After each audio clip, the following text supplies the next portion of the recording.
know that all species on Earth, they are connected to one another. So the actions we take here affect the health of our oceans, and the health of our oceans in turn affect us and our daily lives.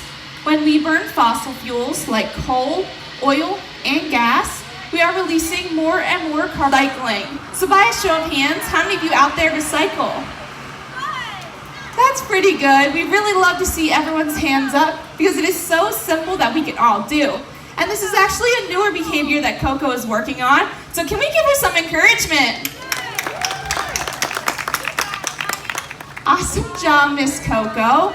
Many people do come to our shows and want to know, how do you train your animals? Well, here we use a technique called bridge and target training. Our bridge is a clicker, and it lets the animal know that they did a good job and reinforcement is coming soon. And to target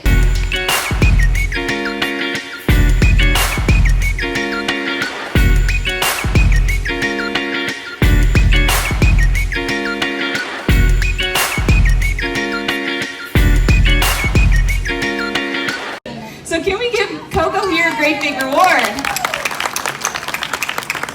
Awesome job, Miss Coco.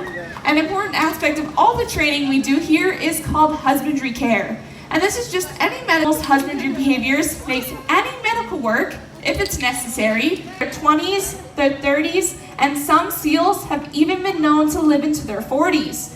It's all because of that husbandry care. They don't have to worry about any predators or pollution in their pool, and they do always know where that next meal is coming from. But Coco's still doing a great job for us today. Can we give her another round of applause? Great job, Miss, because they give them both the mental and physical stimulation that they need. So what I'd like to do for you now is turn down my microphone, turn up some fun music, and allow you to watch these two play. But remember, Ripley does know what the sound of your applause means, so feel free to put your hands together for him.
Approach an animal out in the wild, and it is actually a law that you must remain 100 yards away from any wild. Ripley, the play behavior is very important in juvenile animals.